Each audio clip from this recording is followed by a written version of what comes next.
नमस्ते बच्चों। जिन ढूंढा यह पद्य हम पढ़ रहे हैं, इसके कवि हैं संत कबीर जी। पहले 5 दोहों का अर्थ मैंने आपको बताया है। अगला दोहा मैं पढ़ती हूँ। जाको राखे साइया मारी न सके कोई, बाल न बाका करी सके जो जग बैरी होय। यहाँ संत कबीर जी कहते हैं कि जिसका रखवाला खुद भगवान है, उसका कोई बाल भी बाका नहीं कर सकता, उसे कोई सता ही नहीं सकता, उसे कोई परेशानी हो ही नहीं सकती, उसका सब कुछ अच्छा हो सकता है। जग में उसका कोई बैरी, कोई दुश्मन हो ही नहीं सकता।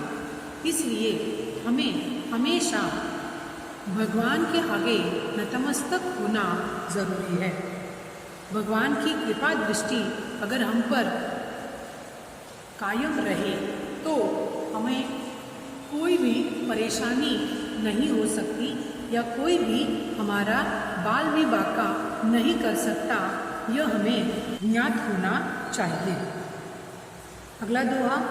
नैनो अंतर आवतु नैन झांपी तो ही लेव, ना मैं देखो और को ना तो ही देखन दे। यहाँ कबीर जी कहते हैं कि हे परमेश्वर, हे ईश्वर, मेरे आंखों के सामने मुझे सिर्फ तुम ही तुम दिखाई देते हो। मैं अगर अपनी आंखें बंद कर लूँ तो भी मुझे सिर्फ तुम ही दिखाई देते हो। तुम्हारे सिवा मुझे और कुछ दिखाई नहीं देता। मेरे अंदर भी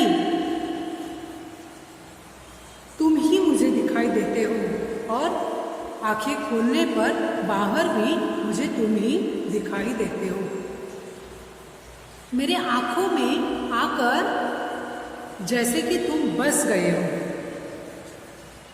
और इसलिए मैं जब आंखें बंद कर लेता हूँ तो भी मुझे तुम्हारे सिवा और कोई दिखाई नहीं देता। किसी और को मैं देखना भी नहीं चाहता। मुझे सिर्फ तुम ही तुम दिखाई दो चारों तरफ, ऐसी ही मेरी इच्छा है। और तुम्हारे सिवा मुझे किसी को देखने की ज़रूरत ही ना पड़े, यही मेरी कामना है। चारों तरफ मुझे तुम ही दिखाई दो। मेरे आँखों में ही तुम आकर बस जाओ, यही मैं चाहता हूँ।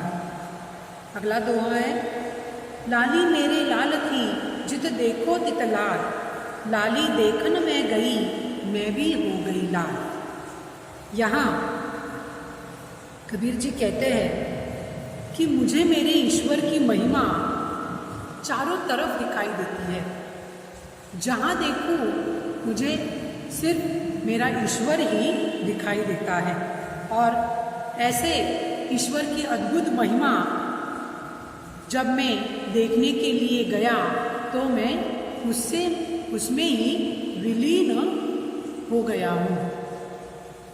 यानी कि चारों तरफ मुझे भगवान ही भगवान दिखाई दे रहे हैं, और उस कारण मुझे मेरे आसपास में कोई मनुष्य दिखाई नहीं दे रहा। सिर्फ मेरे भगवान ही मुझे चारों तरफ दिखाई देते हुए मुझे नज़र आ रहे हैं। ऐसे मेरे भगवान की अद्भुत महिमा मैंने देखी है और उसी में मैं मग्न होना चाहता हूँ। अगले दोहों का अर्थ हम अगले वीडियो में देखेंगे। धन्यवाद।